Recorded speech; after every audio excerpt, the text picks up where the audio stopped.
The Andy Pollin Show. We got to go after this with everything we got, thinking they're going to come with everything they got. I'll start off by saying I'm bored, I'm broke, and I'm back. The Andy Pollin Show on ESPN 630 starts right now. Now that was a sports night. Maryland holds Oregon to 12 points in the first half as the Ducks shot like dead ducks, 0 for 10 from 3. They go on to win the game. Then Maxx Crosby comes back on a rebound to the Raiders as he failed his physical in Baltimore, it appears. The U.S. lost to Italy in the World Baseball Classic. Manager Mark DeRosa didn't know they had to win the game. Oh, and by the way, Bam Adebayo, 83 points. Yeah, Bam Adebayo. Not Wilt Adebayo, Bam Adebayo. Amazing. What a crazy turn of events that happened last night. And any one of them, it'd be headlines, maybe not the Maryland holding Oregon to a dozen in the first half. But, wait a minute. We got some breaking news. Trey Hendrickson is going to the Ravens. That adds even more spice to the Maxx Crosby situation. 4 years, $112 million. So he didn't quite get the $30 million he was looking for. But this now, if you're the Ravens, you're probably feeling pretty good about this. But if you're the NFL, I don't know if they broke any rules here, but man. So this is what Adam Schefter is reporting at this moment, that the Ravens got Trey Hendrickson after last night sending Maxx Crosby back to the Raiders because reportedly he failed a physical. Well, of course he's going to fail a physical. It was easy to fail him on a physical. He just had knee surgery. They knew that when they made the trade. But, I don't know, I guess that gives him an out. Technically, he wouldn't be able to pass a physical because he hasn't recovered from knee surgery just a few weeks after he had it. So, man, and you could kind of smell this coming last night when the Ravens announced that the deal was off. You know, that there was something else up their sleeve because they weren't going to be left without a big-time pass rusher. They had to have one because this ties into the Lamar Jackson contract negotiations. They got to work out a new deal with Lamar, and they got to tell him, yeah, we're going to get you the game record that you need on defense so that you can finally get over the hump and get to a Super Bowl. Wow. Wow, wow, wow. So many ramifications from that. Oh, man. Trey Hendrickson going to the Baltimore Ravens after the Ravens sent Maxx Crosby back. It's stunning, and I'll get to more on that coming up, including what Adam Schefter says about it. Also, Albert Breer weighed in on what the Raiders had been doing in the meantime, and they're really screwed now because not only has their leverage dissipated with Crosby, they already spent their money. The $36 million that Crosby makes, I don't know if that's going to fit under their cap with some of the deals they made. They may have to call some of those off because nothing becomes official until 4 o'clock this afternoon. Wow, this is like the old days where you used to have the popcorn popper, you know, and you'd stand over it and watch as the kernels would pop, pop, pop, pop, pop, pop, pop, pop. That's what we got going on. Everything is nutso today. Crazy. Let's get to the Bam Adebayo story. Bam Adebayo is a 16-point-a-game career scorer. His previous career high prior to last night was 41 points. He more than doubled that with 83 points. Could you have seen this coming from Luka? Maybe. Could you have seen this coming from SGA? Maybe. Bam Adebayo? Really? Now, one thing the Wizards know how to do, that's tank. They've become experts at tanking. They've been doing it for the last 3 years. And even when they've been a half-decent team contending for the playoffs, they've always been a crappy defensive team. And when you have only 16 wins and you're now riding a 9-game losing streak, not surprised that they're 29th in the league in defense. But what they let Bam Adebayo do last night was absolutely stunning. Here's his stat line, the 83 points with 9 rebounds, 3 assists. He gave the ball up, too. Played a little bit of defense, had 2 steals, 2 blocks, 7 3-pointers on 22 attempts, 43 in the first half. He also set records for most free throws made and attempted, 36 and 43. Made more free throws than Wilt did in the 100-point game, by the way, and attempted more. And that speaks to, I think, what the Wizards were doing, too. He also had Heat records for most points in a quarter, 31, half, 43, game 83. His record-setting night came 12 years and 1 week after LeBron set the previous Heat record with 61 against the Charlotte Bobcats. To put the 83 in perspective, there have been 11 games this season in which a team has failed to score at least 83 points. Most recently, Giannis Antetokounmpo and the Bucks lost to Boston 108-81. Adebayo is the 11th different player in NBA history to score at least 70 in a game. The other, Wilt, who did it 6 times. 6 times for Wilt. Kobe, of course, with the 81. Luka Doncic has done it. David Thompson did it back in 78 when he was fighting for the scoring title with George Gervin. Damian Lillard has done it. Donovan Mitchell, David Robinson, Elgin Baylor, Joel Embiid, and Devin Booker. And I think it should be pointed out that in the cases of Wilt and Elgin, that they did not have the three-point shot during those days.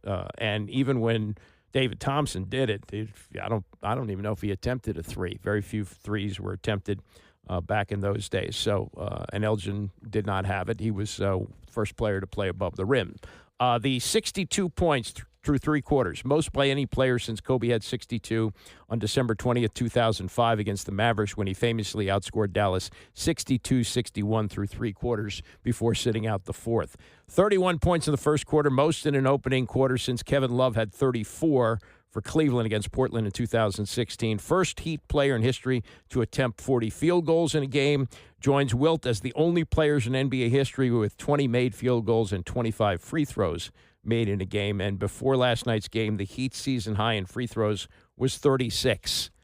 And he hit 36 in this game. So the team high this season, 36. He had 36 made. First player in NBA history to make 25 free throws and 5 3-pointers in the game. He shot 20 of 43 for the field, also making him the first player in NBA history to score at least 70 points while making 50% of his shots.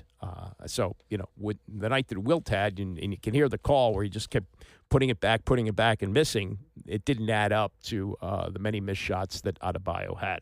Amazing. Wizards gave up 150, and they did what they're supposed to do. They lost the game 150-129. After it was over, Adebayo joining Scott Van Pelt on ESPN. 83 points, man. Like, what's that? What is that? How did it happen, man? I got it going early. Yeah. Seeing basketball go through, and it just became a domino effect from there. My teammates was feeding me, I was making shots, and once you get too close to certain people records like E-Wade, Bron, I was like, I can go for it. And then once I got to 70, I was like, might as well see how far you can get at this point. And ended up 83. All right, I'm going to hold on to that last little bit because we all know what 81 is and who did it. I'm going to save that. But at what point, Bam, what'd you win for 43 in the first half? And look, I live in the district. The Wizards' defense is not their strength. So you go for 43. Like, at what point does the conversation start happening where you and Spo and your guys are like, let's see how high this number can go? When's that start happening? It started at halftime. Okay. And, at the end of the day, I know the Wizards, you talk about how they don't play defense, but they're an NBA team at the end of the day. I understand. So it started at halftime. Spo was like, just let them go. Like, we're not going to overdo it. Just let them go. And, my teammates kept finding me, and I kept making plays. What are your teammates saying? What are the Wizards saying as it's clear the direction this thing's going? Once you get to the fourth quarter, at that point, I had maybe 70, which sounds crazy. But once you get to that point, you start hearing the coaches talk about double them, don't let them get the ball, foul somebody else, don't worry about anybody else. And that's when you know, you really done something special. Is there any hesitation at all, Bam, when people are missing free throws on purpose, and it's clear, like, you're hunting these points, and I get it, especially with 81, but is there any hesitation at all about, man, I don't know if I want to do it this way, any at all? No, I'm going to get that. Yeah, listen, I'm right there. I might as well push. Okay, I keep saying 81, and we know it's Kobe, and we know who he is in this game. And I say is present tense, because even if he's gone, he's not, because he's forever going to be in this game. And 81 is going to stand there forever as well. To chase that and to chase him, what did that mean? What did that feel like, to know that was a possibility? That was my idol growing up. I watched how he approached the game with that much focus, that laser focus, being locked in 48 minutes of a game. And, obviously to see him do it that way, special moment. Now, when I got to the free throw line, I was like, all right, you got 81, but like, we got to make these free throws. And, being able to never meet him, in my mind, it's like, I wonder what he would say to me at this point. What do you think? He'll probably tell me do it again. Well, sure. I mean, like, a great competitor is fueled by the idea of, next bucket, next play, I'm sure. And in the end, 83 will be right there alongside him forever. Now, basketball's power couples, you and Asia, she's in the building. She's done some amazing things in this game. But I don't know if she's had 83, certainly not in the WNBA. What was the conversation that you two had and her message to you? There really was no message. She was. Yeah, I don't mean it like that, Bam. I don't mean like, you know what I mean? I'm just like, it's a moment with like, it's you, it's us. Oh my God, what you just did. Like, what's that like? Surreal. You can't really put that into words. God has his hands on us. He's looking over us, and to be with somebody who also does special things, it gives you an opportunity to be proud of one another. Amen. Nothing better than shared. The success is best when it's shared. You can share it with your team and her as well. I know that part of the world pretty well. There's some beautiful spots on the drive home where you could probably stop because that town stays open late. It's still pretty early. Yes, sir. Yes, sir. Where are we heading? Where are we heading? We're going to figure it out, man. We're going to figure it out. I am the world's biggest believer, and we'll figure it out. And, Bam, tonight, I bet you do. You figured it out to the tune of 83, man. It's history, and I appreciate you spending a couple minutes with me tonight. Get home safe. Enjoy your evening, all right? Thank you. That's Bam Adebayo. Yes, 83 points. So it's hard to get your head around this. Wilt number 1, Kobe number 3, but Bam Adebayo, number 2 all-time, with 83 points. Almost as stunning as that number is the number that Oregon had in the first half against Maryland in the opening of the Big Ten tournament yesterday. They had 12 points. Digi Coit, who led Maryland in scoring with 17 for the game, had 12 at the half. Oregon was 3 for 22, 0 for 10 from 3. Maryland up 33-12. Now, Oregon made a run in the second half, but Maryland was able to hold on and win the game 70-60. Buzz Williams, who didn't have much time to get ready for this game, they played on Sunday against Illinois, and they're back at it at 5 o'clock yesterday in Chicago, said this. Our staff was tremendous in making sure that we didn't overload our guys. We played the last game of the regular season in the Big Ten. And then obviously we played the first game in the Big Ten tournament. So we didn't practice. And so our practice was in the film room. And I think our staff was as good as they've been all year in making sure that what we explained to our guys without them having an opportunity to practice it, not only could our guys understand it, but they could do it and take it from the film room to the floor. And I thought a lot of that took place this afternoon. Yeah, and that first half against a team that had beaten Maryland back in January at College Park, 64-54. Well, I thought we played from start to finish in the first half probably as well as any half that we've played, whether we've been at home or on the road or neutral site. from a low turnover rate, from an offensive rebounding percentage, even a defensive rebound percentage, and we didn't foul. That was really good. They didn't foul us, and we didn't foul them, and so now it's a push. So that was good, and I do think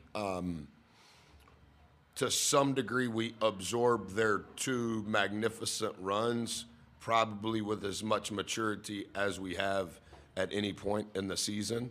I didn't think that we just disintegrated emotionally, and then I thought there was some collective thought on trying to maintain and play to the scouting report, so that was encouraging. Yeah, well, Oregon was able to go on an 11-2 run, so they cut it down to 12 in the second half, but then Maryland allowed only 3 points over the next 5.5 minutes, and they got the lead back up to 58-34 at the 8-minute mark, and that's when it was pretty much over. So Iowa's rested. They haven't played since Saturday. Maryland has played 2 games since Sunday, playing last night until, like 6 o'clock in the evening, Chicago time. They're back at it in what will be 11 o'clock in the morning, Chicago time today against Iowa. And these, by the way, these games are on Peacock.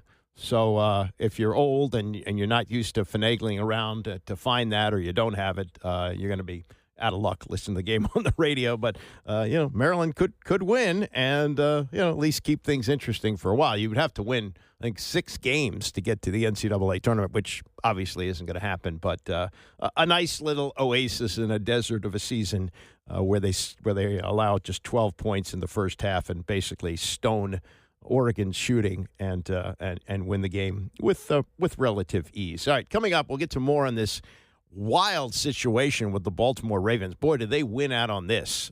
They get to keep the 2 number 1 draft picks that they were going to trade, that were going to come in the trade for Maxx Crosby, which they have rescinded. And they have now signed Trey Hendrickson as a free agent, giving up nothing. 4 years, $112 million. Yes, he's an older player on the back end of that. That's going to be a big hit, but I'm sure it's not all guaranteed money, and they'll be able to get out of it. What a win-win it was for Baltimore, and let the carping begin about how the Ravens finagled things. I don't know if they worked outside the rules. I don't think they did. Maxx Crosby has had knee surgery. You can't pass a player on a physical if he's had knee surgery. It's just the way it is. They were willing to do it for a while, but then they went, we can get Trey Hendrickson for nothing. We don't have to give up anything. Let's do that. And yeah, so now Baltimore not only keeps the draft picks, but they now have the big-time pass rusher in Trey Hendrickson. Crazy. We'll get to more on that coming up. It's the Andy Poland Show, ESPN 630. The Andy Poland Show on ESPN 630, the sports capital. 13 may be an unlucky number for some, but just realized this watching the highlights of Bam Adebayo drop 83 on the Wizards last night, that the number 1 and number 2 in-game scores, regular season game scores in the history of the NBA, both wore 13. Wilt Chamberlain wearing number 13 for the Philadelphia Warriors in 1962 when he dropped 100 on the Knicks, and Bam Adebayo, number 13 for the Heat, dropping 83 on the Wizards last night. All of this free agent frenzy in the NFL becomes official at 4 o'clock this afternoon, and nothing has been more frenzied than what has gone on between the Raiders and the Ravens since Sunday. It was on Sunday that we learned that Maxx Crosby had been dealt by the Raiders to the Ravens for 2 number 1 draft picks, which was mind-blowing for people who followed the Ravens organization. They've always drafted very well, and they protected their draft picks. It was the first time they'd ever dealt away a number 1 in the history of the team since they'd come from Cleveland 30 years ago. And as the week unfolded, you're thinking, that's an awful lot for them to do. What are they necessarily doing there? But it made sense for the Raiders because they were going to get draft picks to rebuild, and they've already got the number 1, and are going to take a quarterback who they hope to become a franchise quarterback in Fernando Mendoza. And once they got rid of Maxx Crosby's salary, they had money to spend. So they spent like drunken sailors here.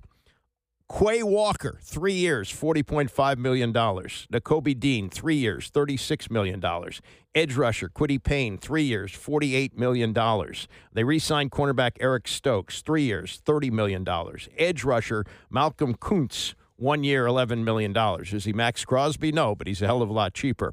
They also added Jalen Naylor, 3 years, $35 million to the wide receiver room. And they spent big money on a center. Tyler Linderbaum, who the Commanders reportedly were very interested in. Tyler Linderbaum signed a 3-year, $81 million deal, $60 million guaranteed, to which Albert Breer said about on the Dan Patrick Show. So they overspent on Tyler Linderbaum, but I think it was actually a good overspend. Here's the way I look at it. Like, I think center is probably a more important position than guard, and especially in that offense. So, like, Trey Smith and Tyler Smith are at the top of the guard market right now, right around $24 million. So, like, let's say the value for Tyler Linderbaum was $23 or $24 million. Would you rather just spend the $3 million extra and get the player than risk losing him to the Commanders or the Browns or whoever was in it if you're the Raiders? Like, $3 million isn't that much in the grand scheme of things. And if you've got to overpay because you haven't been winning, then go ahead and do it, right? And what you get, to me, when you look at this is a guy who's a great scheme fit. He's a smaller guy for the position, but that doesn't matter as much in the Kubiak offense. He's athletic, he can pull. So all of that's in place. And then in that offense, they put a lot mentally on the center, right? The center is a huge part of the pre-snap operation when it comes to setting protections and all of that stuff. That takes stuff off the plate of the quarterback. So that's going to take stuff off the plate of Fernando Mendoza. So by investing in Linderbaum, I think you're investing in Mendoza. So that's why I like that move. I think it's a scheme fit, and it helps you with your young quarterback. And then, as far as the other things they did, I think they took advantage of a depressed market for off-ball linebackers and going and getting Quay Walker and Nakobe Dean. They're taking a flyer and a former first-round pick in Kwity Paye. They're bringing back Eric Stokes, who I think flashed again as a former first-rounder at corner. I think, when you get past Linderbaum, I think you see a lot of sensible mid-level moves. They're not at the top of the market, but I think they're moves that could make them better, in the short term and the long term. So I like where the Raiders spent their money yesterday. Yeah, and you had the money to spend, they thought at that time, because Maxx Crosby and his $36 million a year was off the books. Now the trade has been rescinded. It's back on the books. And now what? With the league year becoming official, the official start of it at 4 o'clock this afternoon, leading Adam Schefter, who broke the story last night, to tell Scott Van Pelt. The NFL new league year begins at 4 p.m. on Wednesday. Happy New Year to you and everyone out there, Scott. This is a highly unusual circumstance that will create enormous ripple effects, and nobody knows how it will turn out now. Whether Maxx Crosby will wind up playing in Vegas, whether the Raiders will trade him, what the return in a trade for him will be, but no question that this is a setback for all involved right now, because the Baltimore Ravens essentially failed him on their physical. And my understanding is there were multiple doctors that reviewed his MRI scans. There were doctors that examined him, including Dr. Daniel Cooper, the Dallas Cowboys doctor that performed surgery on Patrick Mahomes and Malik Nabers. Many teams and players rely on Dr. Cooper's expertise. And Dr. Cooper was one of the doctors that reviewed the images where the Ravens then felt compelled to back out of this trade. So there are a whole host of ramifications. Moments ago, Maxx Crosby's agent, C.J. LeBoy, issued a statement that Maxx Crosby is doing great. He'll be back better than ever, and he'll be the game wrecker. But meanwhile, the Raiders have Maxx Crosby back in their possession. The Ravens need to move on, and Maxx Crosby now needs to figure out where he's going to be playing in 2026 as he continues to recover from what was said to be a significant knee injury. Adam, I had an executive just not suggesting it was fact, but just wondering out loud, like, I don't know, the Ravens got cold feet. I don't know what the talk is around the league, but whatever happens, I mean, you've had 2 days of free agency where people are operating under the guise of Crosby now plays for the Ravens and the Raiders have accumulated a couple of picks. Now that's not the case. I mean, there's no putting the toothpaste back in the tube or the genie back in the bottle, but I mean, I would think people are pissed that they operated under the assumption of one thing that's now not true. Well, Scott, they can say that, and there are people that are going to think that, and that's fine. You're not going to be able to change their minds. But I think it would be important to know if those people were able to have access to the actual medical records, what they then would say. Of course. The Baltimore Ravens were investing an awful lot, 2 first-round draft picks. None of us know, outside of the Ravens and those doctors, exactly what was in those medical reports. So, to me, we'll see how it plays out, but unless you know what's in those medical reports, it's hard to say that. Now, the optics are the Ravens got cold feet, and there are going to be people that wonder and are angry and are mad. But this is a situation that essentially unfolded between the Raiders and the Ravens. And unless you've examined the medical reports here, it's hard to jump to that conclusion, though people obviously will, and they will think that the Ravens reneged on this deal. That's Adam Schefter last night before the development this morning that the Ravens have signed Bengals edge rusher Trey Hendrickson, 4 years, $112 million. And this is a win all around for the Ravens because they're not giving up the 2 first-round picks. They weaken a division opponent, well, not that Hendrickson was going to re-sign with Cincinnati anyway, but, you know, they add the pass rusher without giving up any picks on that, and the money is about the same as what they were going to have to pay Maxx Crosby per year. This is a much better deal all around for the Ravens. You know, Hendrickson's older, sure, he's 3 years older, but, you know, he's still obviously got something left in the tank. And this is such a win all around for them that I would wonder, and I'm not a conspiracist, but you got to wonder about this. If the Ravens know that Hendrickson is the guy they want to get, and they know they want to sign as a free agent, not in a trade with a guy like Maxx Crosby, and they're negotiating with Hendrickson, and he's asking for more money than they want to give him. Well, knowing that Maxx Crosby has just had knee surgery, they make the trade for him knowing that they're going to fail him on the physical, right? It's easy to do. Well, we looked at his knee. His knee's not right. We don't know. We don't know how he's going to recover. That's within the bounds of the rules. You can do that. And any doctor would agree, oh, yeah, he's not physically ready to go. Could he be by September? Yeah, maybe. But we don't know now. So they made the trade. I don't know this. I'm just speculating here. But the Ravens made the trade for Maxx Crosby, something totally out of character for the team, giving up 2 number ones. They did it knowing that they would send Maxx Crosby back to the Raiders, rescind the deal, and put the pressure on Hendrickson like, well, sorry. Yeah, we can't sign you. We got our guy. Yeah, we got to give up 2 number ones, but it's okay. And, you'd like to lower your price a little bit? Oh, okay, then we might be willing to talk on that. So the domino that happened here smells fishy. Did they break any rules? I don't think so. Doesn't seem that way. But it does seem like they pulled the wool over the other team's eyes by doing this. And now, the Raiders are stuck. They got no leverage to trade him now.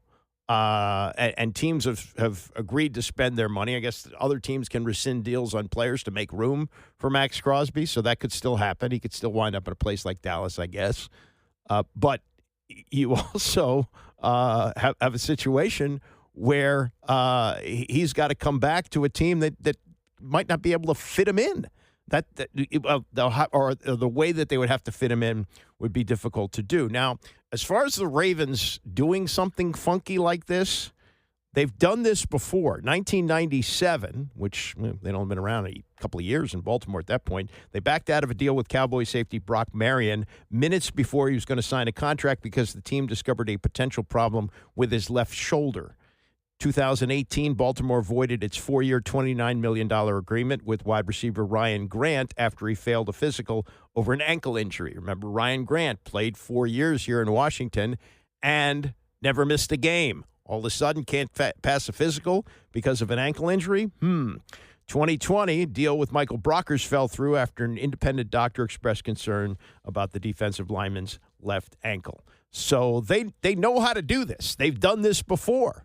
And I think it's entirely possible that they made the deal for Crosby knowing they were going to fail him on the physical just to create leverage for the player that they ultimately wanted for the price, which was nothing other than salary for Trey Hendrickson. Just a great move if this is the way they did it. Does it make them seem like great guys? No, but they're not playing that game. They're playing the game to win, and this is such a win all around for the Ravens and such a loss for the Raiders. It's crazy. Now, you don't have, it doesn't appear, because Crosby he did not ask for a trade from the Raiders. There was speculation that he wanted out because they deactivated him for the last 2 games of the year to make sure they lost both games so that they'd be in position to draft Fernando Mendoza. And he left. He left the facility. He was not happy about that, but he never publicly said, I wanted to be traded. And when he announced on Sunday on his podcast, The Rush, that he was leaving and the memories he was leaving behind and, wanted to win as a Raider, but was all in for the Ravens, this indicates to me, I'll play this is part of what he said, that his heart, and maybe the Ravens felt this way too. Maybe this contributed to failing the physical, although I still believe it's possible they knew what they were doing and when they made the deal that they were going to rescind it, that they knew that his heart was, used to be in Oakland. Now it's in Vegas. I wanted everything good for the Raiders. I bleed silver and black. That'll never change, and I'm a Raider for life. And I truly want to finish when it's all said and done, in a Raiders jersey, whenever that time comes. But for the time being, it's a new day. I'm going to Baltimore, Flock Nation. Everybody in the whole city of Baltimore, I got a lot to learn. Everything is going to be new to me, and I'm excited and attacking this head on like I do everything else. The fans there, I'm not going to sit here and make a bunch of grand, predictions and anything of that nature. I'm going there with one purpose, and that's to help this team get to where it needs to be and where everybody wants to go, and that's winning the Super Bowl. And I know it's going to be very difficult. I know there's no guarantees in this, but I'm going to give everything in my heart and soul to bring a championship to Baltimore. Nope. Maybe you've done that by failing the physical. Maybe you did that, but it's not going to be in Baltimore because they have moved on from you. Maxx Crosby sent back to the Raiders. It's, there are a lot of deals like this. You can sometimes buy a car and return it in 30 days.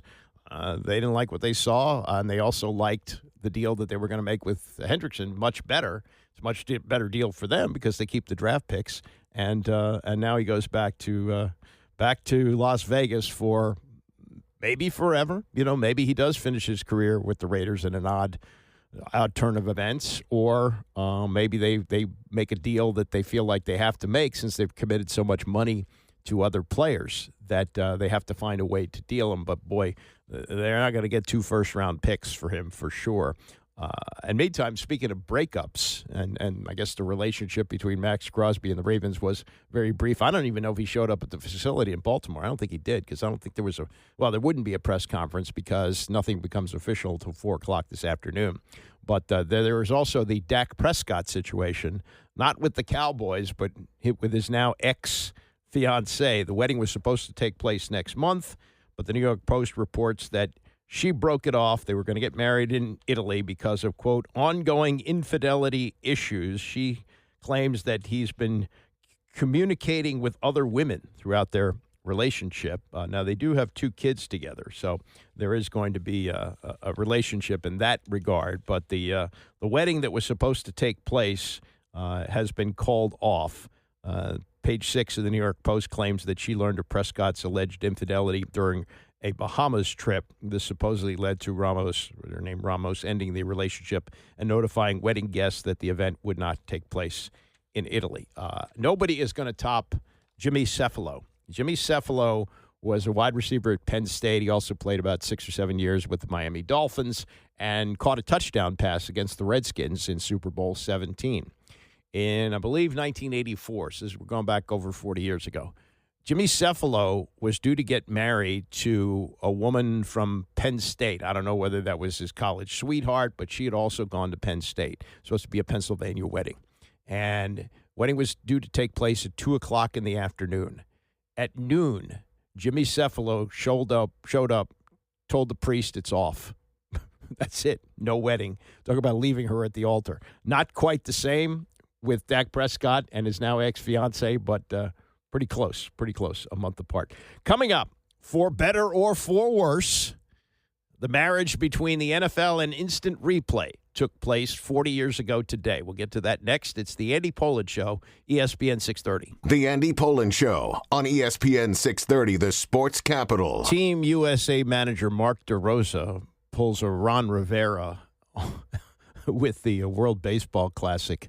And we'll get to that coming up at 10 o'clock. It was a crazy day yesterday. All these wild things happening with Bam Adebayo, 83 points. Maryland holds Oregon to 12 points in the first half, 0 for 10 on 3. And now this crazy development within the last, 12 hours? Yeah, about 12 hours, where you find out last night, oh, yeah, the Ravens are sending Maxx Crosby back to the Raiders. They get to keep their 2 first-round picks. What? Failed a physical. Well, of course he's going to fail a physical. He just had knee surgery. Well, what's going on? Well, what happened here? And now we find out today that the Ravens have signed Trey Hendrickson, defensive end from Cincinnati, free agent, no picks given up, 4 years, $112 million. They got their edge rusher, didn't have to give up the 2 first-rounders, and you just wonder if that was the plan all along. Let's trade for a guy who we know won't pass the physical, and when he doesn't pass the physical, we send him back. But in the meantime, we put the pressure on Hendrickson, who we know wants to come to Baltimore. He's tired of losing in Cincinnati, wants to get to a Super Bowl again. He did get there once, but they haven't been close recently. And joining a better organization and getting the money that he wasn't going to get from Cincinnati. So, and then get to play his ex-team twice a year. That's another enticement. I remember when Brian Mitchell was cut by the Redskins when they signed Deion Sanders in that go-for-it year of 2000. Mitchell said, I want to make sure I sign with a team in the NFC East. He went to Philadelphia, was there, I think, 3 years, and then played one more year with the Giants. Wanted to play this team twice a year. Now, of course, he's settled into a role here in a local media personality. But, back in those days, it was all about revenge. So that couldn't be better for Hendrickson, couldn't be better for the Ravens, and couldn't be worse for the Raiders, who are now stuck with a player that they thought they had unloaded, spent money like crazy, including the $36 million that was off the books with his salary. Now they got to find a way to either fit him back in or trade him quickly, because now they don't have to – there's no free agency involved with him. Remember, Maxx Crosby's under contract, and he remains under contract with the Raiders. So the trade doesn't have to take place before the 4 o'clock deadline. But I would think that if you're looking to get the bidding war started with other teams, thinking about what they're going to do if they don't get him. Like, okay, we're either going to spend our money here to go get him, or we're going to concentrate on getting other edge rushers. It's a crazy, crazy period of time in the NFL. 40 years ago today, the NFL did something that had been in the works for many years. It's amazing to think about this, but prior to December of 1963, if you watched a football game on TV, any game, college or pro, if you missed the play, you missed the play. There was no such thing as instant replay. The first time they used it was for the Army-Navy game in 63. It was supposed to take place, would have been, I guess, the 23rd of November. They had postponed the game for 2 weeks because of the assassination of John F. Kennedy. And they played the game in Philadelphia. It was Roger Staubach, quarterback of Navy, Raleigh Stitchway, the quarterback of Army. I think it was a Stitchway play where it was used for the first time. They had to bring an extra truck, an extra mobile studio just to pull this off. And you hear Lindsey Nelson say, we're not showing the same play live again. It's a replay of the play you just saw. That's how crazy it was. And that led us to the mid-'70s, the NFL now using it extensively. And in 1976 in the preseason, they experimented with it. But it wasn't until this day in 1986, 10 years later, that the owners voted to approve the use of instant replay. It took 21 votes to get it. They only had 23. It was 23-4-1 to adopt the limited use of instant replay. And in the initial process, the coach did not have the ability to challenge. Most reviews were initiated by the replay official, except when game officials requested a review of their ruling after conferring on the field. In other words, the 2 or 3 officials would get together and say, what did you see? I don't know. What did you see? Okay, let's send it upstairs to figure it out. Plays of possession or touching, fumbles, interceptions, receptions, muffs, or ineligible player touching a forward pass were used for this. Most plays were governed by the sideline, goal lines, end lines, and line of scrimmage, and easily detectable infractions on replay, too many men on the field, things like that. The system would be guaranteed for 1 year. They would vote on it the following year, and it was even closer. They got the 21 votes they needed to keep it, but here's how archaic it was when it came in 1986. Replay officials sat at a booth in the stadium with 2 9-inch television monitors. A 9-inch television monitor. That's the one that used to sit on your kitchen counter, showing the broadcast feed and 2 video cassette recorders. Yes, VCRs. Not even DVDs, VCRs. The 2 VCRs were capable of recording and immediately replaying individual plays.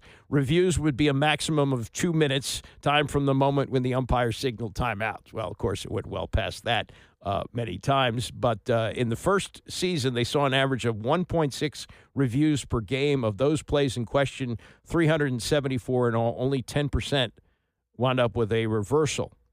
So there was that. The first time that it was used in a game was the opening game of the 1986 season. You had the defending champion Bears at home against the Cleveland Browns, and the Bears took the opening kickoff, and it was the third play of the game. Bears center Jay Hilgenberg snapped the ball past Jim McMahon. It was recovered deep in the end zone by Brown safety Al Gross, who almost rolled out of the end line before getting possession. In other words, it was the back of the end zone, and he recovered the botched snap, and there was a question of whether he was in bounds when he recovered or out of bounds, and it went to replay, and it went in favor of the Browns, though there was a crazy development after that. This was the late, great Dick Enberg and the late, great Merlin Olsen calling this game on NBC as replay was used for the first time ever in a regular season game. On the third play from scrimmage in the new year already, the new rule in the National Football League, use of a instant replay official, has given the Browns a touchdown on an otherwise very confusing play. Dick, in 31 games where they used the instant replay, they only reversed 2 plays. They would have reversed another one, but they couldn't get a hold of the officials. And here, within seconds of our opener, we have a critical call that results in a touchdown for the Browns. At far to try the point after. And the Browns stun the Soldier Field crowd as they convert a bare mistake into 7 points with just 1:45 gone. Jay Hilgenberg, 63, the Pro Bowl center of the Bears. Dick looked very quickly. McMahon looking to his left here. Hilgenberg snaps, and McMahon had no idea that ball was coming. That created the turnover here. And eventually, Al Gross covering the ball for the touchdown. Going back to the instant replay official, there was some delay there. Now, they can replay the picture as it is seen by you live. They have a device there. VHR, right? Whatever. And so they're making that decision, and then perhaps confirmed also by our replay. This is Dennis Gentry in the open at the 30, and he's all the way to the 40. A foot race, and they're not going to catch Dennis Gentry all the way for a touchdown. Yeah, so after the botched snap and the recovery by Cleveland, the Bears came right back, got a touchdown return for a touchdown, and they won the game 41-31. But you hear Enberg say VHS, VHR. That was, for home video, that was relatively new. I think that was like the early 80s is when we first started to see the common use of the VHS recorder. DVD came came later. But, yeah, that was relatively new for everybody.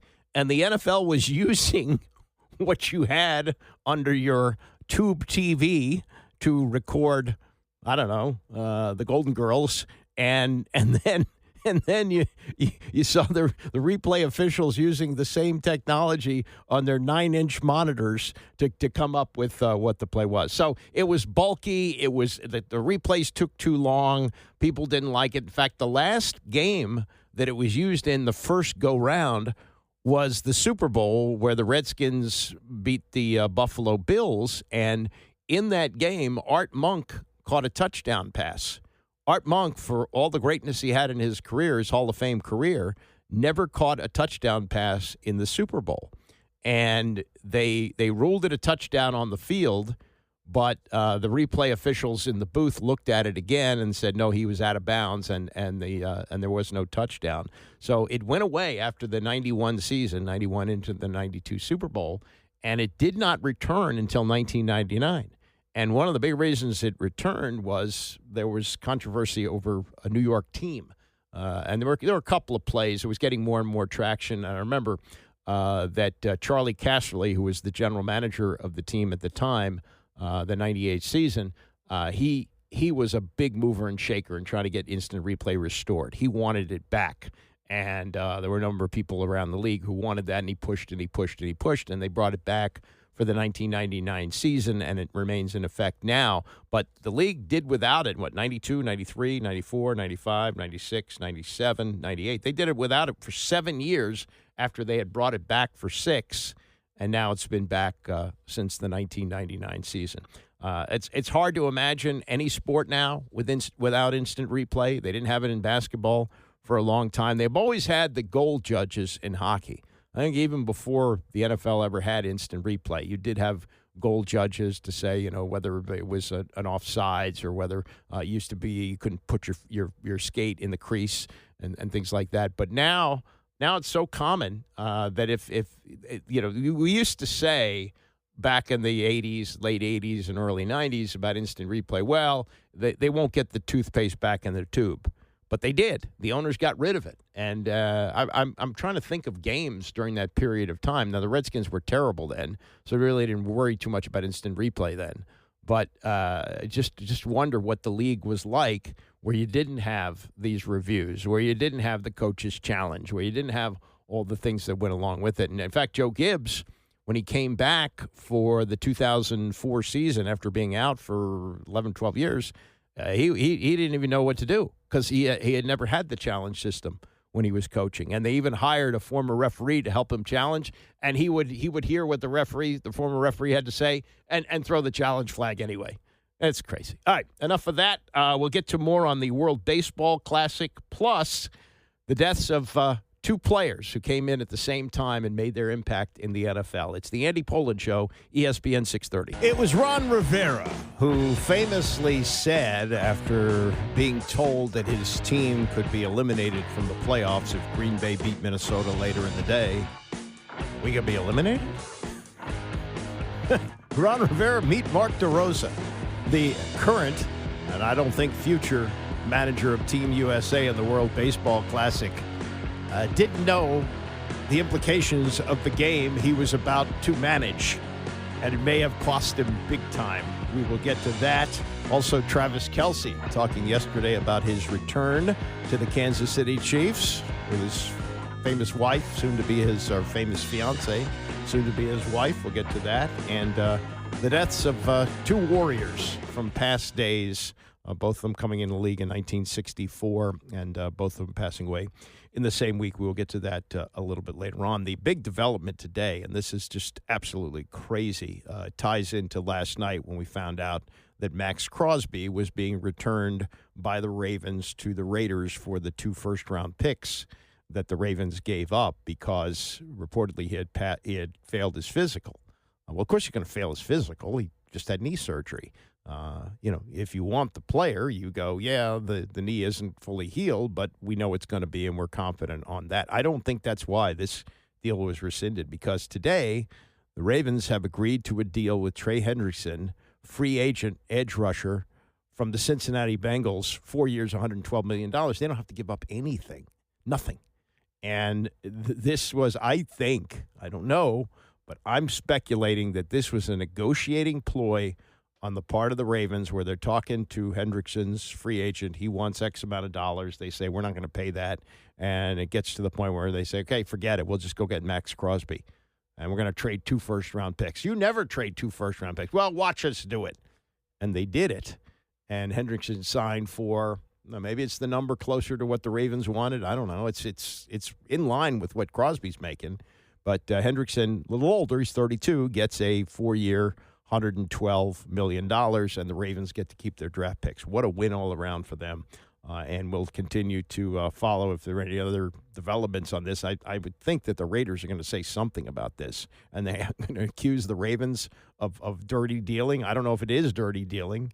It certainly, doesn't smack of them being, such wonderful trade partners here. But he goes to a defense which finished tied for 28th in sacks last year. That's not the Ravens. The Ravens made their bones on defense with great players like Ray Lewis and Ed Reed and they even had some outstanding defensive linemen along the way. And now they get a stud, and they get a stud comes from the same division. So it gets really even worse for the Bengals to lose Hendrickson, but to lose him to the Baltimore Ravens is something else. All right, so last night, Team USA and the World Baseball Classic played Italy, and they lost the game by a score of, 8-5. They were down 8-0 at one point. Mark DeRosa, the manager of the Team USA, had sat down some of his stars, Bryce Harper, Alex Bregman, Cal Raleigh. They all sat out. And then they come up short against a team that they were expected to beat, and they lost the game 8-6. It leaves them in great jeopardy of missing out on the pool round, the chance to win the championship. And this was DeRosa last night after the loss. Tough game, great game by Italy. Jumped on us quick, couple big homers to kind of stifle the crowd a little bit, and we had the right guys at the plate at the right time, just weren't able to get it done. On a television interview today, you seemed to indicate that you thought y'all had already advanced to the quarterfinals. Is that true? Yeah, I misspoke. I was on hot stove with a couple buddies today and completely misread the calculations. We knew that Mexico was going to play Italy and then running all the numbers with if we lost tonight with the runs allowed and runs scored and outs. So I just misspoke. You're supposed to know that, right? What did he say on the MLB Network? This is what he said in the afternoon. You got 9 bodies ready to roll today, I would imagine. Absolutely. I'm going to look at it. I'm going to get some guys off their feet, no question about it. I'd like to get Goldie a start, and he has been awesome, just a leader of men behind the scenes with Aaron Judge. I'd like to get him in there. I'd like to get Gunnar in there again. Ton of respect for Italy. It's weird. We want to win. We want to win this game, even though our tickets punched to the quarterfinals, because Mexico plays Italy actually tomorrow. So the way the schedule lines up, this is an important game for us. Nolan McLean will start. He's on the bump and he's good to go. No. Your ticket was not punched. Your ticket was not punched. It's your job to know that, and it's, I'm sure, an influence on what you did with your lineup. No Harper, no Bregman, no Cal Raleigh. You had 60 bombs last year. What? What are you doing? Where's this happened before? Let's go back to the end of the 2022 season, and believe it or not, Ron Rivera with the Redskins in the last year of ownership of Dan Snyder had a chance to make the playoffs, and he started Carson Wentz in a game against the Cleveland Browns at home. They were doing okay. They had a chance with Sam Howell. Sam Howell started the last game of the year. That was the other guy, the plucky guy was doing it. But anyway, he starts Wentz, who had been essentially benched, and Wentz was terrible in that game. He was god awful. That was his last appearance as a Redskin or as a what was it? They were a Washington football team. No, they were. Was that the first year of the Commanders? Yeah, it might be the first year they were the Commanders. That they were just terrible in that game, and this was Rivera afterwards asked this question by Grant Paulson. To clarify, you said you would talk about quarterback next week. If you guys are eliminated today by what happens at 4 o'clock, is Sam Howell in consideration? We can be eliminated. Yeah, if the Packers beat the Vikings, then you guys are eliminated. You didn't know that. Didn't know that. Now, Taylor Heineke was playing well. He'd been benched the week before in a loss to San Francisco. San Francisco is the best defense in the league. I mean, he couldn't protect himself. And with a winnable game against Cleveland and a chance to make the playoffs, he has to go back to the guy that either he wanted or the owner wanted or whatever, but they had paid Carson Wentz a lot of money and they given up draft picks to the Colts to get him. And so they played him, and he was terrible. And then ultimately it was a meaningless game at the end of the season with Sam Howell starting against the Cowboys. And Howell got every start in what was Rivera's final year. They weren't going to spend any money on a quarterback, and the rest is history. So DeRosa, big-time screw-up, not knowing the situation, thinking he doesn't have to win the game, falls behind 8-0 against Italy, loses the game 8-6. And now here's where they are. There's a tie-breaking situation.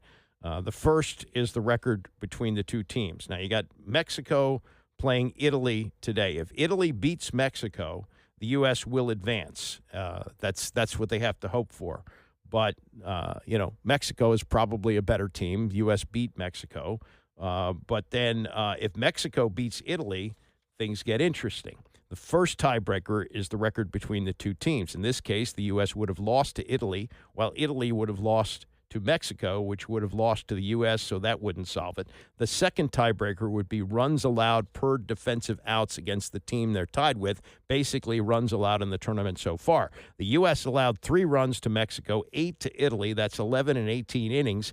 Italy allowed 6 to the U.S. in 9 innings, while Mexico allowed 5 in 9 innings. The only way for the U.S. to advance would be for Mexico to beat Italy while scoring 5 or more runs in 9 innings. The odds on that are not great. So by not knowing the rules, we may have had a situation here where Mark DeRosa pretty much lost the world, or at least a chance to win the World Baseball Classic for the United States. And, yucking it up with his old TV buddies on the MLB network. I mean, one of them should have said, wait a minute, Mark, don't you know here that the situation is this? And, you could be in a circumstance here where if you lose this game, you could be eliminated. Do you not know that? Weird. I mean, that's a gaffe.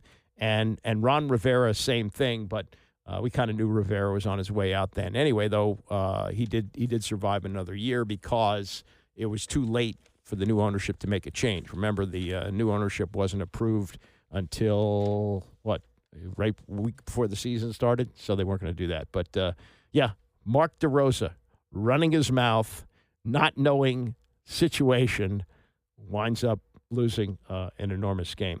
This is something that I'm still not thrilled about the idea of Jaden Daniels playing in this, but this is something that had to be done with the war in Iran. The Fanatics company, the one that makes all the hats and the T-shirts now, they have a sponsored event which was going to be held in Saudi Arabia later this month that has now been moved to Los Angeles. And you're going to have Jaden Daniels compete in it, as well as Myles Garrett of the Cleveland Browns. Also have some old-time stars like Tom Brady. I'm sure Brady he can't seem to get enough money. This has got to be a money deal for him, but he's showing up in that. YouTube star Darren I Show Speed Watkins, boxer Terrence Bud Crawford, Logan Paul is going to be in this. Deebo Samuel, Von Miller's showing up in this. Luke Kuechly, Hall of Fame linebacker now. Eagles running back Saquon Barkley, Derwin James. It'll air on Fox and Tubi TV at 4 o'clock on March the 21st. You feel a lot better about them not going to Saudi Arabia. I still don't think it's great that Jaden Daniels is going to participate in a flag football game. Is he going to get hurt? No, probably not. But there is that chance that can happen. And you could say, well, that could happen in anything. He could be throwing the ball around with his wide receivers in an off-season workout and hurt himself. Yeah, he could. But I would rather him be doing team-oriented events. Now, the way the money goes today, I mean, it seemingly if it's $1 million to go there, it's not out of the question. Doesn't seem to be a crazy thought that it would be that kind of thing. And, they have something for TV. I think if you put NFL on anything and put it on TV, people are going to watch, and maybe that's the thinking here. But we've had situations in some of these, flag football games where it gets a little dicey. So, in terms of, not necessarily getting hit, but just running around, way you cut, the way you do those sort of things, it's probably not the smartest thing for him to be doing. But then how do you say no to a guy who could collect an enormous payday for just going over and futzing around with a football game? It's really a bizarre situation, indeed. So we'll see. I sound like a Jewish mother, right? You sound like you Gavalt, Jaden, you're going to run around and you're going to play football and you can hurt your knee and it's happened to you. So there is that to be concerned about.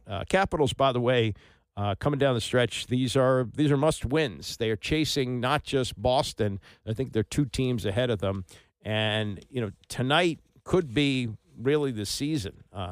They've got Philadelphia on the road tonight, and they've already traded away some of their bigger stars, some of their veteran stars like Nick Dowd and John Carlson. And, the push to get to the playoffs now, 17 games to go, 7 points behind Boston. If they lose tonight, I don't want to say it's over. You still have 16 games left to play in the regular season.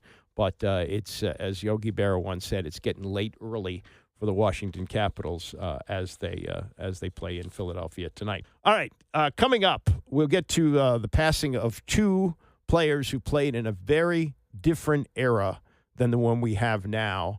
One of them was a Super Bowl hero. The other played in a Super Bowl but lost. We'll get to that and more as we continue. It's the Andy Pollin Show, ESPN 630. The Andy Pollin Show on ESPN 630, the sports capital. The NFL was a very different world when Ray Schoenke and Matt Snell entered it in 1964.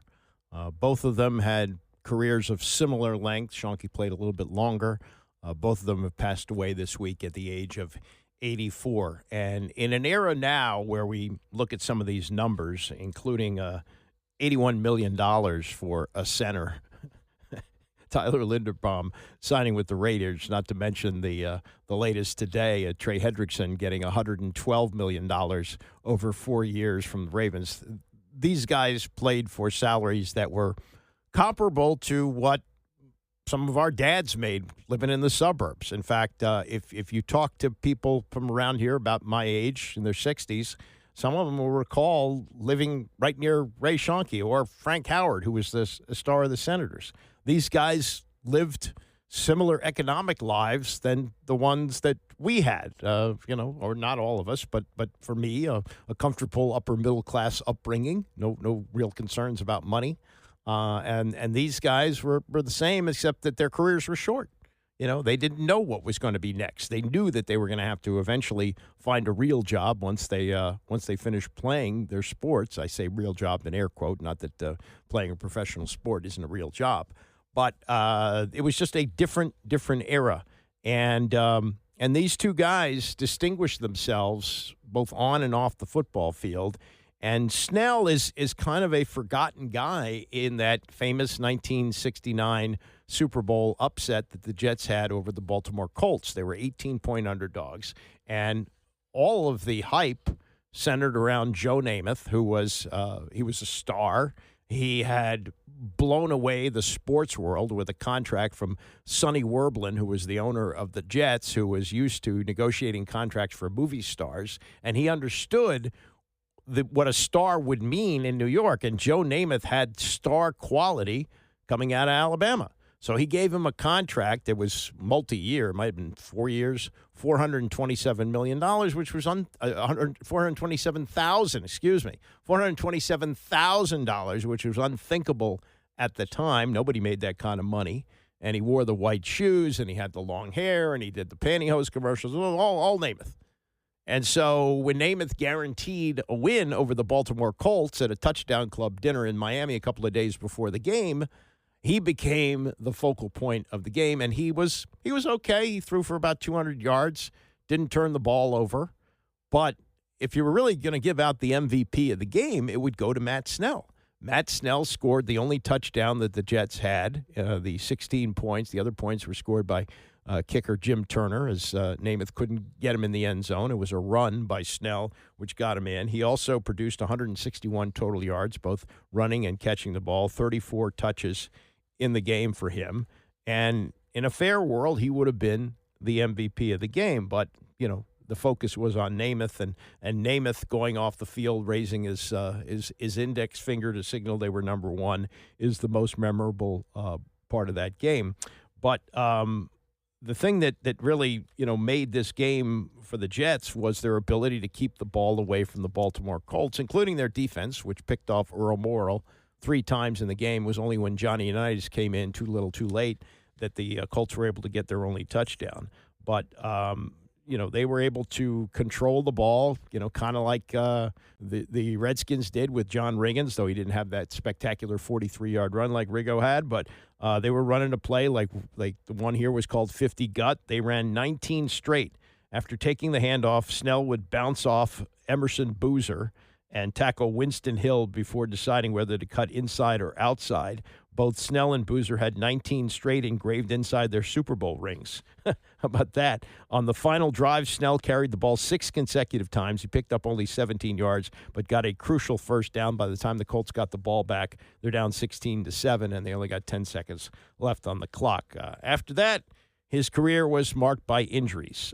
He played the 1969 season when the Jets did not make it back to the playoffs. So, October of 1970, tore his right Achilles tendon. And then when he came back, a collision with an opponent's helmet severely bruised his right knee, and he was limited to special teams while watching John Riggins take over. Final game of another comeback bid with the Jets in 1972, he ruptured his spleen and announced his retirement in March of 1973. He literally built the house that he played in. Matt Snell had grown up on Long Island, so he spent pretty much his whole life on Long Island. He went to Ohio State, was the prototypical Woody Hayes, 3 yards in a cloud of dust fullback. They call him fullback and halfback in those days, and he was a big guy, 230 pounds, and he was a battering ram of a fullback, and he went to the Jets. But in the summers, while playing football at Ohio State, he worked as a laborer to help build Shea Stadium. And Shea Stadium opened the year that he entered the league in 1964. He was the AFL's Rookie of the Year. 1964, gained 948 yards and 393 receiving. And he had been told by Sonny Werblin, who was the owner of the team, that he would have a job in the organization for life. Well, Werblin sold the team, and new ownership didn't live up to that, and he was very bitter about that for the rest of his life. He wouldn't show up for reunions because of that, but did very well on his own. He owned a restaurant in Manhattan for several years while he was playing, was a partner in Wall Street on a Wall Street securities firm before starting a construction business in New Jersey. So he had a very successful life outside of football, and there was some recognition from the Jets after they won that Super Bowl, though Namath was named the MVP. The Jets seemed to agree that Snell should have been the MVP, and they gave him the keys to a Cadillac in the team colors, green and white. So that was a nice thing. And then he was able to capitalize a little bit on his fame afterwards. The famous Miller Lite commercials, which started in the 1980s. He had one. A new light beer from Miller is everything you've always wanted in a beer, and less. Less filling, because it has less carbohydrates and 1/3 less calories than a regular beer. I didn't drink all this beer by myself. I had a little help from my friend. But imagine a great tasting beer that's less filling. And at 6'3", 230, there's a lot of me to fill. Come on. New Light, everything you always wanted in a beer, and less. Yeah, that was part of the campaign. Matt Snell playing in New York probably didn't hurt him. Namath got all the fame and glory from that Super Bowl, but Matt Snell was the real MVP performer in that. Ray Schoenke also has passed away, also in that 1964 draft. He did not go to the AFL. He actually went to the Dallas Cowboys, was an 11th round pick after a great career at SMU, and wound up actually starting in 1964, started 10 games at tackle, but then was waived in August of 1965, was out of the league in 65, but signed with the Green Bay Packers in 66, and then they traded him to Cleveland for an undisclosed draft pick. He was released by the Browns just before the season started, signed by the Redskins to their taxi squad. That's what they used to call the practice squad. It's called the taxi squad because Paul Brown, the owner of the Cleveland Browns, had started that, and he kept guys who he hoped to fill in for injured players on the team, and they were paid by a taxi company to drive taxis, so it became the taxi squad. Anyway, he became a starter in 1967 and played with the team through 1975, 1976. He announced his retirement to focus on an insurance company, but he was a very interesting guy, a very guy who had an interesting background. He's Hawaiian. And went to the same high school that Barack Obama went to, Punahou, grades 9 to 11, and then he wound up going back to Texas with his family, an all-state player at Weatherford High School, went to SMU, was a great player there, named to, in fact, their 75th anniversary team for that. And he was a guy of many interests. He was very big in supporting the Kennedys. He had announced that he was going to run for governor of Maryland in 1998. Later decided to withdraw from that. Lived here for the rest of his life. I learned about his death, unfortunately not from the Washington Post, where you can't find out these things anymore. A friend of mine's father was in the same assisted living facility and called me about it yesterday. And this is some of the things that he did in his life. One of them was to write a book, and it's called Fat Girl Sings. And it was about growing up in Hawaii as a fat kid and being made fun of as being called a little girl. And he put his mind to being something more than that and wanted to be an athlete, and turned out to be a great athlete, playing in the NFL for 12 years. And this was Schoenke as he was promoting the book and overcoming what he did as a child. It is possible, and people don't think that Kodai is this. It's called a Fat Girl Sings. Is I was this chubby little fat boy, and who people made fun of. That if I could use that and leverage that and work hard and push and work harder than the next guy, that could I make it all the way? And I ended up playing 12 years in the pros, and the average career is less than 3. And the odds of getting there are incredibly small. So, I feel very, very, very honored and successful. But a lot of that was driven by the fact that a lot of people were saying you can't do it because you're Hawaiian. Yeah, and he was later inducted into the Polynesian Football Hall of Fame for his career, and that included 10 years here where he played for both Vince Lombardi and George Allen, 2 Hall of Fame coaches, very different styles, as he discussed as he was promoting the book. I knew how to deal with him. And then when he got sick, I wouldn't go see him. I didn't want to go see him being weak. I wanted to see him being strong. I mean, I was sort of sick. I wanted to remember him as this powerful tyrant that drove me to excellence. It made me a better football player. And subsequently, I think that when I had my business, it was more like him. That was like George Allen, who was really nice and soft-spoken. I don't know if he was nice and soft-spoken, but he was a little odd. I'll tell you that. And I don't think he had that much interest in Ray Schoenke because George Allen's focus was always on the defense. But Schoenke was a guy who could play guard and tackle. Very smart guy. Tell you something else about him that's interesting. Again, he's Polynesian, born in Hawaii, and there were certain prejudices he had to face. But years ago, before all the stuff came out about Danny and forcing him to change the name of the team, There were a lot of different outlets that had talk about what they should do with the name. Should the name Redskins stay? Should it go? There was a poll that was done by the Washington Post where they found that 9 out of 10 people either had no problem with the name or liked the name. So it looked like it was going to stay. And I was at a symposium at the University of Maryland. It was a bunch of people there, like Christine Brennan and Kevin Blackistone and others. I think Mike Wise might have been there, and he was the one who really started to get things rolling with the name change back 12, 13 years ago. And the one person there who said the name should not be changed under any circumstances was Ray Schoenke. And Schoenke's reasoning was, well, Dan Snyder has agreed to give Native Americans a lot of money and a lot of support. And it was basically a hold your nose situation. I know the name is objectionable to some people, but we need to help these people.